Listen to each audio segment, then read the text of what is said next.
उसके हाथ में हथियार किसका है, वो देसी कट्टा बना कौन रहा है, उसको भी पकड़ो। पूरे देश में ये सब चल रहा है, लेकिन सतही बातें हो रही हैं, अस्थायी समाधान की बात नहीं हो रही। मैं आशा करता हूं कि भरत तिवारी के एनकाउंटर के बाद अब अस्थायी समाधान की बात होगी। यूनिफॉर्म पुलिस कोड, जब से बिहार में भरत तिवारी का एनकाउंटर हुआ है, लगातार electronic media, print media, digital media और सोशल मीडिया में इसकी चर्चा हो रही है। कुछ गंभीर सवाल है, उसकी बात नहीं हो रही है। पहले पुलिस ने कहा कि भरत तिवारी मानसिक रूप से पागल है, विक्षिप्त है, लेकिन अभी तक किसी डॉक्टर का बयान नहीं आया जो डॉक्टर उसका इलाज कर रहा था। अगर उसका किसी हॉस्पिटल में इलाज हो रहा था तो डॉक्टर ने उसको डिस्चार्ज क्यों कर दिया, उसको बाहर क्यों आने दिया? और अगर वो बाहर आ भी गया था तो हमारा कानून ये कहता है कि कोई भी पुलिस, जब उसको पता चल जाए कि एक मानसिक व्यक्ति, एक विक्षिप्त व्यक्ति, पागल व्यक्ति बाहर घूम रहा है, तो उसको पकड़ के ले जाके वापस वहीं हॉस्पिटल में उसको दोबारा एडमिट करा सकती है, ये कानून कहता है। पुलिस का एक और वर्जन ये है कि नहीं, वो तो गोली चला रहा था। वैसे सामान्यतः जब ऐसे केस होते हैं जहां किसी व्यक्ति को घेरा जाता है तो पुलिस खुद ही वीडियो बनाती रहती है, मोबाइल से वीडियो बना लेती है। कई बार तो प्रोफेशनल लोगों को बुला के कैमरे से उनका वीडियो बनवाया जाता है। पुलिस का कहना है कि उसने 10 गोली चलाई, ऐसा कोई वीडियो अभी तक सामने नहीं आया। हाँ, भरत तिवारी ने सरेंडर किया है, अपना देसी कट्टा फेंका है, उसका वीडियो भरत तिवारी खुद ही बना रहा था, जो सोशल मीडिया पे लाइव भी है। एक और बात कि भरत तिवारी के पास देसी कट्टा किसने दिया? आज तक बिहार पुलिस ने किसने देसी कट्टा बनाने वालों का एनकाउंटर किया? आज तक बिहार पुलिस ने कितने भूमाफियाओं का एनकाउंटर किया? आज तक बिहार पुलिस ने कितने खनन माफियाओं का एनकाउंटर किया? आज तक बिहार पुलिस ने कितने ड्रग माफियाओं का एनकाउंटर किया? आज तक बिहार पुलिस ने कितने बालू माफियाओं का एनकाउंटर किया? आज तक बिहार पुलिस ने कितने गौ तस्करों का एनकाउंटर किया? आज तक बिहार पुलिस ने कितने घूसखोरों, कमीशनखोरों, दलालों का एनकाउंटर किया? आज तक बिहार पुलिस ने कितने अलगाववादियों, आतंकवादियों, जिहादियों और उन्मादियों का एनकाउंटर किया? बिहार में बड़े पैमाने पर लफ्ज़ धर्मांतरण हो रहा है, आज तक बिहार पुलिस ने कितने लफ्ज़ और धर्मांतरण कराने वालों का एनकाउंटर किया? मुझे नहीं पता है, ये तो पुलिस को बताना है। अब बातें आते हैं, सिर्फ बात करते हैं फिर से भरत तिवारी की।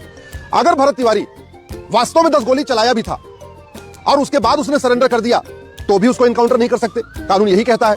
इसलिए मेरा यह मानना है कि सबसे पहले इसमें हत्या का मुकदमा दर्ज होना चाहिए। जो लोग इस एनकाउंटर में शामिल थे उनका narco polygraph brain mapping test होना चाहिए।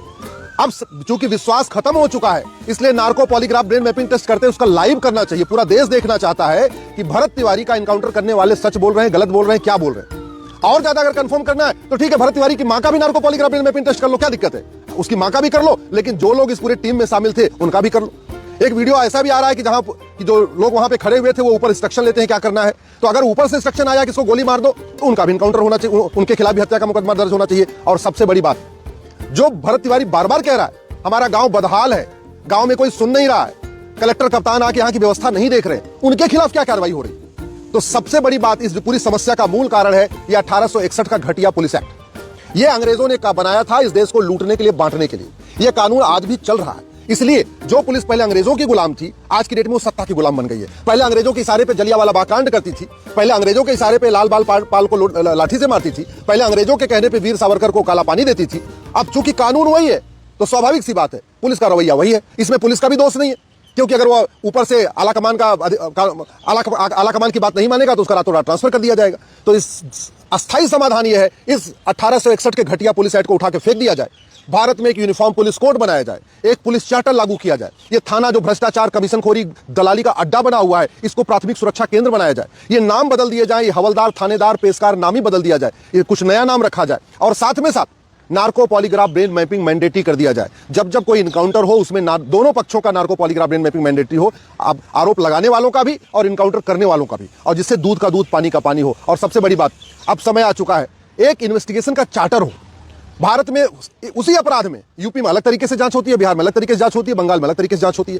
सत्ता बदल जाती है तो फिर पुलिस का व्यवहार बदल जाता है। जैसे यूपी में 2017 के पहले जब तक अखिलेश की सरकार थी, आतंकवादियों का मुकदमा वापस हो रहा था। जब से 2017 के बाद योगी जी की सरकार है, पुलिस का रवैया बदला हुआ है।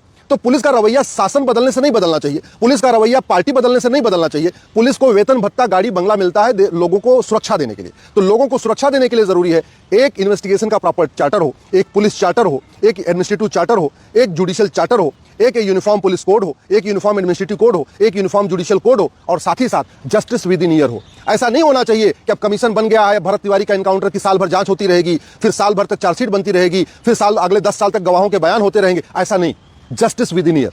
अगर सही इनकाउंटर हुआ है तो भी, गलत इनकाउंटर हुआ है तो भी, दूध का दूध, पानी का पानी, ये साल भर में होना चाहिए। इसलिए मैं सरकार से निवेदन कर रहा हूं, अब तो भरत तिवारी नहीं आएगा वापस, अब तो शायद लीपापोती होगी, या लीपापोती नहीं होगी तो सही इनकाउंटर हुआ तो हो सकता है उनको सजा हो जाए, लेकिन prevention is better than cure. आगे से ऐसी कोई समस्या ना आए, इसकी प्रॉपर एसओपी होनी चाहिए कि अगर कोई आदमी हथियार दिखा के लहरा रहा है तो उसको तो पकड़ो, उसके हाथ में हथियार किसका है, वो देसी कट्टा बना कौन रहा है, उसको भी पकड़ो।